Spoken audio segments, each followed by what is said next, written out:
প্রিয় বন্ধুরা, চ্যানেলে সবাইকে স্বাগত জানাচ্ছি।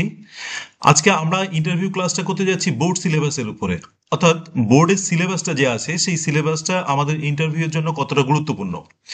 আমরা অনেকে বিভিন্ন রকম প্রিপারেশন নিয়ে থাকি, কিন্তু এই ইন্টারভিউর প্রিপারেশনটা কিন্তু অনেকটা ভাস্ট। আমাদের যে সিলেবাসটা আছে, অর্থাৎ আমাদের যে এসএলএসটি বা প্রাইমারি যে সিলেবাসটা থাকে, সেই সিলেবাসটা কিন্তু একটা লিমিটেড সিলেবাস থাকে।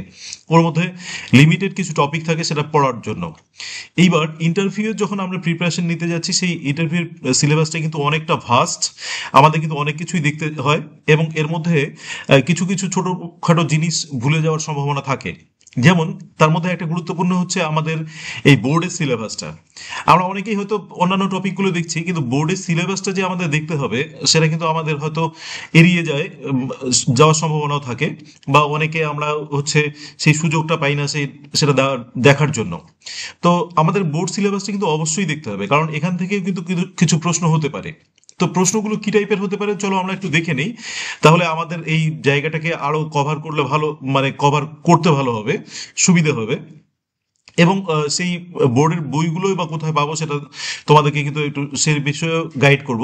তো চলো সেটা নিয়ে আমরা একটু তাহলে দেখি প্রশ্নটা কিরকম হতে পারে আগে।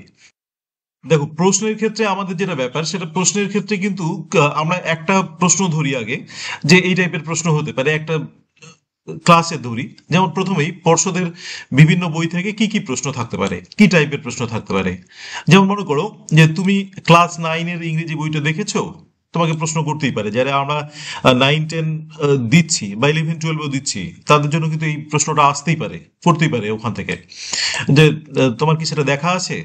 তো ওই বইয়ে আবার এরকম প্রশ্ন হতে পারে, দেখো ওই বইয়ে কি কি কবিতা আছে, তোমাকে তখন কবিতাটার নাম বলতে হবে। এবার কবিতাগুলো বলার সঙ্গে সঙ্গে তোমাকে হয়তো বললো অটাম কবিতাটা কার লেখা, সেটা বলো। তো অটাম কবিতাটা তুমি কার লেখা বললে। তো এগুলো কিন্তু তোমাকে জানতে হবে, কারণ তথ্যগুলো না থাকলে, ভালো করে না জানা থাকলে কিন্তু এগুলোর উত্তর দেওয়া সম্ভব নয়।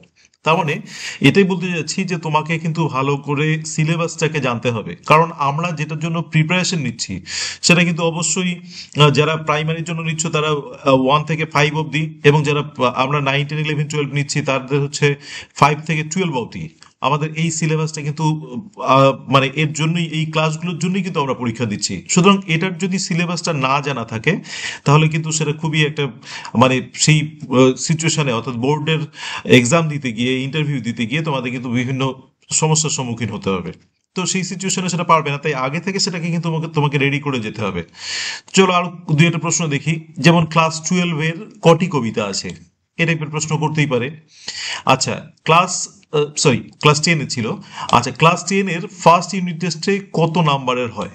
এবার প্রশ্ন আসলো, ফার্স্ট ইউনিট টেস্টে কত নাম্বার হয়। যারা 11-12 দিচ্ছ তাদের ক্ষেত্রে কিন্তু নাম্বার ডিভিশনটা আলাদা হয়ে গেছে। সুতরাং সে ব্যাপারে তোমাদেরকে তথ্য নিতে হবে যে এখন যে সেমিস্টারগুলো হচ্ছে সেই সেমিস্টারের নাম্বার ডিভিশনটা কিরকম, কোন সেমিস্টারে কিরকম হচ্ছে সেটা নিয়ে তোমার কি কোনো ধারণা আছে। তো এই টাইপের প্রশ্নগুলো কিন্তু করতে পারে। সুতরাং সেটার জন্য আমাদের প্রস্তুত থাকতে হবে, অবশ্যই প্রস্তুত থাকা উচিত। আচ্ছা, এইবার তোমাকে কিন্তু সেখান থেকে একটা কবিতা দেওয়া হলো, এই কবিতাটা তুমি কিভাবে পড়াবে। অর্থাৎ এরা কিন্তু লেসন প্ল্যানের মতো করে আমাদেরকে পড়াতে হবে, সেটা বুঝতেই পারছো। তো গোটাটা কিন্তু দেখো সিলেবাসের উপরে। অর্থাৎ আমরা যে আহ, এই বোর্ডের সিলেবাসটাই পরীক্ষা, মানে বোর্ডের সিলেবাসে, অর্থাৎ বোর্ডের 1 থেকে 10 অবধি বা 5 থেকে 10 অবধি আমরা যে ক্লাসগুলোর জন্য পরীক্ষা দিচ্ছি, সেটা সম্পর্কে কিন্তু আমাদের সেই সিলেবাসটা সম্পর্কেও কিন্তু ধারণা এখন রাখতে হবে। অর্থাৎ এর আগে সিলেবাসটা শুধু এক্সামের জন্য ছিল, এখন এই সিলেবাসের বাইরে এসে সেই সিলেবাসের সাথে সাথে আরো কিছু আমাদের যোগ হয়ে যাচ্ছে।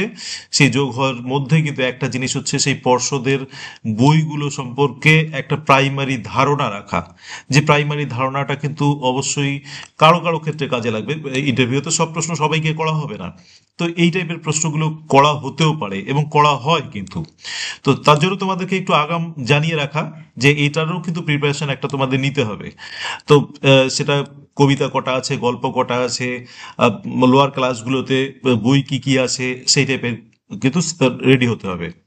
আচ্ছা, এর মধ্যে তোমরা অনেকেই প্রাইমারিতেও ইন্টারভিউ কল পাবে বা পেয়েছো এরকম। সুতরাং এই বোর্ড সিলেবাসে কি সম্পর্কে আমাদের জানতে হবে। যারা প্রাইমারি ইন্টারভিউ দিবে তাদের জন্য কিন্তু 1 থেকে 5 অব্দি বই এটা পড়লেই যথেষ্ট হয়ে যাবে। যারা 9-10-এর জন্য পড়ছো তারা কিন্তু হচ্ছে 5 থেকে 10 পর্যন্ত সাবজেক্টগুলোর বইগুলো দেখবে। বইগুলো দেখে একটা কনসেপ্ট রাখবে সাবজেক্টগুলোর, অর্থাৎ তুমি যদি ইংলিশে দাও তাহলে ইংলিশের সাবজেক্টের বইটা দেখবে, হিস্ট্রি দিলে হিস্ট্রির সাবজেক্টের বই দেখবে, এরকম আর কি। এবং 11-12-এর জন্য কিন্তু তোমাকে দেখতে হবে, শুধু 11-12-এর বইটা দেখলে হবে না, তোমাকে কিন্তু 5 থেকে 12 অবধি এই সাবজেক্টের তোমার সাবজেক্টের বইগুলোকে ভালো করে দেখতে হবে, এর সম্পর্কে ধারণা রাখতে হবে, এর ইউনিট টেস্টের নাম্বারগুলো সম্পর্কে ধারণা রাখতে হবে। ঠিক আছে, এই জিনিসগুলো কিন্তু একটু তোমাকে কনসেপ্টটাকে ভালো করে রাখতে হবে। তো এটাতে ক্ষেত্রে মূল সমস্যাটা হবে যে আমরা বইটা কোথায় পাবো। বইটা পেতে একটু সমস্যা হবে, যার জন্য আমরা সিলেবাসটা সম্পর্কে জানবো না। তো চলো বইটা যদি আমরা খুঁজি, বইয়ের সবগুলো কিন্তু পিডিএফ পাওয়া যায়। দেখো এই যে ডাব্লিউবি এক্সপ্রেস এই সাইটটাতে ঢুকবে, সাইটটাতে ঢুকে এখানে ই বুক দেওয়া আছে, বেঙ্গলি মিডিয়াম দেওয়া আছে দেখো। তো এখানে কিন্তু আমাদের বিভিন্ন বইগুলো আছে, যেমন এই যে প্রি প্রাইমারির জন্য এই বইগুলো আছে। এবং সেখানে কিন্তু দেখো 4, 5, এই 5-এর যে বইগুলো আছে, যেমন ইংরেজি বইয়ের ক্ষেত্রে বাটারফ্লাই 5, আচ্ছা 6-এর ক্ষেত্রে হচ্ছে ব্লজম 5। এই বইগুলো কিন্তু ইজিলি ডাউনলোড করা যায়, অর্থাৎ তোমাকে কিন্তু এখন আর খুঁজে খুঁজে দেখতে হবে না যে এই বইগুলো কোথায় আছে কোথায় নেই কার বাড়িতে পাবো, এগুলোর ব্যাপার নেই। তুমি খুব ইজিলি সেই পিডিএফ গুলো একদম ডাউনলোড করে নিতে পারবে এবং নিয়ে সেখান থেকে তুমি কিন্তু এই সাবজেক্টের যে প্রিপারেশন, অর্থাৎ এই যে জিনিসটার প্রিপারেশন নিচ্ছ, অর্থাৎ ক্লাসের যে বইগুলোর প্রিপারেশন নিচ্ছ, সেটা কিন্তু ইজিলি করতে পারবে। এবং অবশ্যই এগুলোকে নোট করে রাখা উচিত, কারণ এগুলো থেকে প্রশ্নগুলো কিন্তু আমাদের একটা সময় মানে কাজে লাগবে। যখন লাস্ট মুহূর্তে আসবে সেগুলোকে কিন্তু একবার চোখ বুলিয়ে নিতে হবে। সুতরাং সেগুলোকে নোট করে রাখবে, তাহলে আরো কাজে ভালো করে দেবে।